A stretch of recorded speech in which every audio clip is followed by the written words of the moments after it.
रहा है।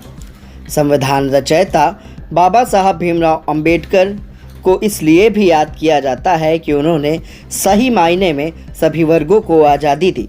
आज हम सभी चैन की सांस शायद बाबा साहब भीमराव अंबेडकर के बने संविधान की वजह से ही ले पा रहे हैं। वहीं इन सब को लेकर लखनऊ के आशियाना स्थित मिशन सुरक्षा परिषद के कार्यालय पर भी उनके कार्यकर्ताओं ने बाबा साहब अंबेडकर की प्रतिमा पर माल्यार्पण कर उन्हें याद और नमन किया। इस मौके पर हमारी टीम ने कार्यकर्ताओं से खास बातचीत भी की। आइए आपको सुनाते हैं कि बाबा साहब भीमराव अंबेडकर की इस जयंती को किस तरह से मिशन सुरक्षा परिषद के लोगों ने मनाया।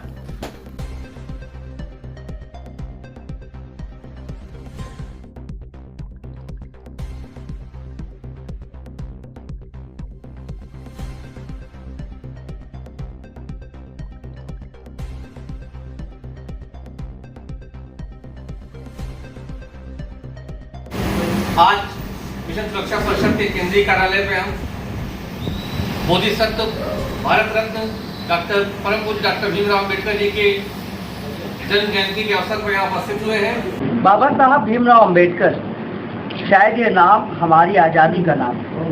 इस नाम की वजह से हम चैन की सांस लेते हैं और ये संविधान रचयिता है जिन्होंने हमें वो आज़ादी दी जिसकी वजह से आज हम खड़े होकर बात कर रहे हैं। आज उनकी जयंती को पूरा भारतवर्ष अलग और अनोखे अंदाज में मनाता है। उनकी बात और उनकी विचारधाराओं की बात करता है। उन्होंने जो 3 मंत्र दिए थे उनको बढ़ाने के लिए तमाम वो संगठन काम कर रहे हैं, जिन संगठन की लगातार खबरें हम आपको दिखाते हैं। और आज भी एक ऐसा ही संगठन जिसके कार्यालय में हम मौजूद हैं, मिशन सुरक्षा परिषद, वो बाबा साहब को याद और नमन कर रहा है। हमारे साथ उनके प्रदेश अध्यक्ष विशाल आनंद बिहार और तमाम वो साथी हैं जो आज बाबा साहब को याद कर रहे हैं। जानते हैं विशाल जी से क्या कुछ खास रहा, तो कैसे याद किया जा रहा है बाबा साहब? देखिए, हर साल 14 अप्रैल को हम लोग परम पूज्य बोधिसत्व बाबा डॉक्टर भीमराव अंबेडकर जी की जन्म जयंती को मिशन सुरक्षा परिषद में हर्षोल्लास के साथ मनाते हैं। और मिशन सुरक्षा परिषद बाबा साहब के पद चिन्हों पर चलने के लिए पूरे समाज को उत्साहित करता है। और क्योंकि ये सिर्फ जयंती नहीं होती, हम यहाँ से अलग जगाने का प्रयास करते हैं हर साल कि एक अलग जगह, और जो ये हर साल ये लॉ पूरे प्रदेश में और पूरे भारत में फैले, जिससे हमारे देश को विकास की ओर ले जाया जाए। शायद भी बाबा साहब कुछ ऐसी बात जो लगता है युवाओं को आज चिंतन मंथन करने की जरूरत है, जो कहीं न कहीं युवाओं भूल गए हैं, उनको भटके क्या कुछ बात है जो लोगों को बताना चाहिए? देखिए, आज का समय जिस तरह से हमारे देश की परिस्थितियाँ चल रही हैं, धर्म को लेकर बड़ा विवादित स्थिति बन जाती है कभी कभी। तो बाबा साहब ने कहा था, मैं उस धर्म को मानता हूँ जो धर्म सिर्फ मानवता की बात करता है। और बाबा साहब ने इसी के साथ कहा कि मैं अपने कर्तव्य को अगर पूरा कर लेता हूँ, अपने कर्तव्यों को पूरा कर लेता हूँ, तो मैं अपने धर्म के प्रति आस्तिक हूँ और संपूर्ण धार्मिक हूँ। तो हमारे नवयुवकों को, साथियों को समझना चाहिए, नवयुवक साथियों को समझना चाहिए, किसी भी संप्रदायवाद, किसी भी जातिवाद, भेदभाव में न पढ़कर सिर्फ अपने कर्तव्य को मानना चाहिए। जो कर्तव्य पूरा कर लेते तो आप पूर्णतः धार्मिक हो जाते हैं और मानवता से बड़ा कोई धर्म नहीं होता है। बाबा साहब ने कहा था कि 3 मंत्र है जिनको लेकर वो संगठित करना चाहते हैं लोगों को, क्या? देखिए, बाबा साहब ने कहा कि शिक्षित बनो, संगठित हो और संघर्ष करो।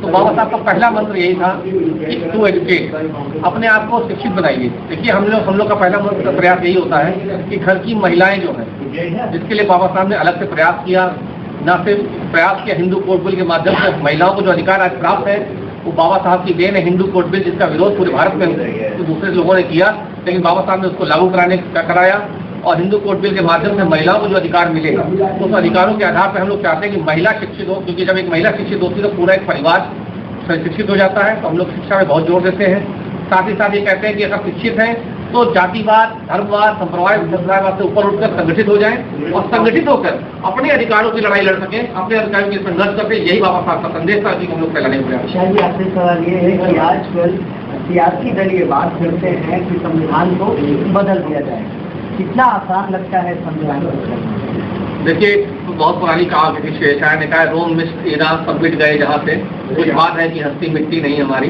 तो ये असंभव प्रयास है।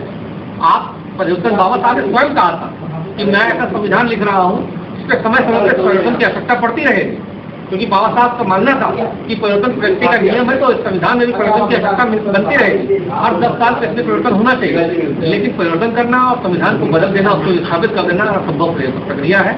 इसको ये भारत के लोकतांत्रिक व्यवस्था में, भारत के लोकतंत्र में और भारत के व्यवस्थाओं में इन सब चीजों का होना असंभव है।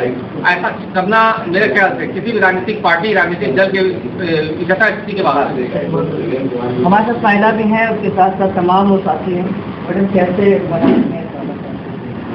बाबा साहब की तरफ कुछ कहा थे और श्रद्धा और बाबा साहब की कोई ऐसी बात जो याद हो आपको, समाज में महिलाओं को कहना चाहेंगे? बाबा साहब की बात तो सभी जानते हैं, संविधान लिख दिया, ऊपर से हम महिलाओं को सबसे ज़्यादा कंधे से कंधा मिला के चलने का बाबा साहब की तैयार हम यहाँ करें। राम अकेला क्या कुछ कहना चाहेंगे? मैं सबसे पहले मैं आपके चैनल के माध्यम से देश और प्रदेश के सभी ऐसे बाबा साहब को मानने वाले, बाबा साहब की विचारधारा को आगे बढ़ाने वाले, उनके कार्यों को आगे मंजिल मुकाम तक ले जाने वाले हमारे जैसे मिशन सुरक्षा परिषद की तरफ से और माननीय गंगाराम अम्बेडकर जी के दिशा निर्देशानुसार ये मिशन सुरक्षा परिषद सबसे पहले सभी देश और प्रदेश के कार्यकर्ताओं को बाबा साहब की जन्म जयंती की बधाई देता है, शुभकामनाएं देता है।